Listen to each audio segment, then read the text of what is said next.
KG చేపలు. వీటిని శుభ్రంగా కడుక్కుని చేపలు ఉప్పు పసుపు వేసి శుభ్రంగా క్లీన్ చేసుకోవాలి. క్లీన్ చేసుకున్న తర్వాత పసుపు, కారం, ఉప్పు, అల్లం వెల్లుల్లిపాయ పేస్ట్ వేసి బాగా కలుపుకొని ఒక అరగంట ఇలాగా మ్యాగ్నేట్ చేసి పక్కన పెట్టుకోవాలి.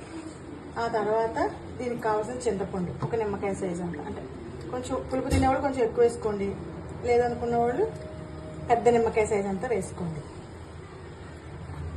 అల్లం ఉల్లిపాయలు ఒక 6 ఉల్లిపాయలు పేస్ట్ చేసి పక్కన పెట్టాను కచ్చబెచ్చాక.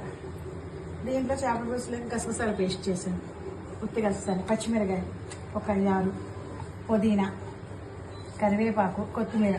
పుదీనా వేస్తే చేపల కూర టేస్ట్గా ఉంటుంది.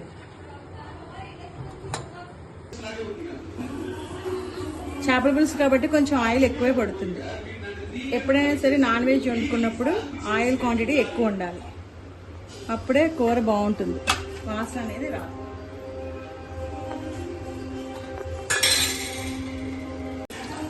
ఆయిల్ కాగింది, కరివేపాకు. ఆయిల్ కాగిన తర్వాత కరివేపాకు వేసుకోవాలండి. కరివేపాకు బాగా వేసిన తర్వాత అలా ఉల్లిపాయ ఇందాక నూరుకున్నాం కదా కచ్చబెచ్చాక ఉల్లిపాయ పేస్ట్ మిక్సీలోకి ఇదంతా పచ్చివాసన పోయేదాకా వేసుకోవాలి. గోల్డెన్ బ్రౌన్ రావాలి, ఉల్లిపాయ పేస్ట్ గోల్డెన్ బ్రౌన్ రావాలి, వచ్చేదాకా వేసుకోవాలి. ఆ తర్వాత దీంట్లో పచ్చిమిరకాయలు యాడ్ చేసుకోండి, ఒక 6 పచ్చిమిరకాయలు యాడ్ చేసుకోండి. కారం ఎక్కువ తినేవాళ్ళు ఇంకొక 2 కూడా యాడ్ చేసుకోవచ్చు. ఇది గోల్డెన్ బ్రౌన్ రావాలి, ఉల్లిపాయ పచ్చివాసన పోవాలి. ఇప్పుడు ఉల్లిపాయలు గోల్డెన్ కలర్లో బ్రౌన్లో వచ్చింది చూడండి, ఎంత ఎలా వచ్చింది, ఇలా రావాలన్నమాట ఉల్లిపాయలు. అప్పుడు మనం ఇందాక నానబెట్టుకున్న చేప ముక్కలు ఉన్నాయి కదా, అవి ఒక్కొక్కటిగా వేసుకోవాలి.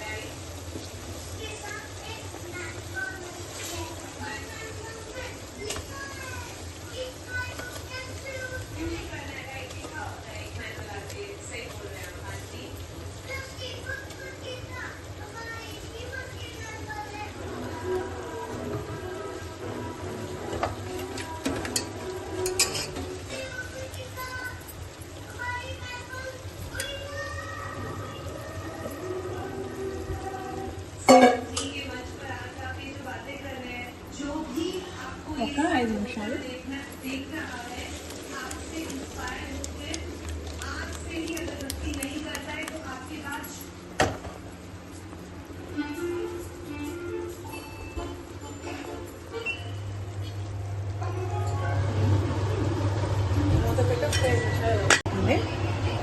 ఒకసారి మూత తీసి చూద్దాం.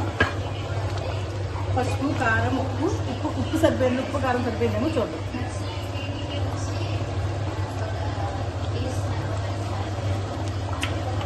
అన్నీ పర్ఫెక్ట్గా పోయింది. దీంట్లో గసగసాలు పేస్ట్ ఇలా చేసి పెట్టినాం కదా, అది వేసుకోండి. దీంతో పాటు కొంచెం సేపు కొంచెం ఉడకరావాలి.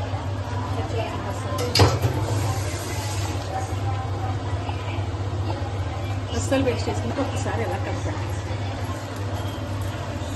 కొంచెం దగ్గర పెట్టిన తర్వాత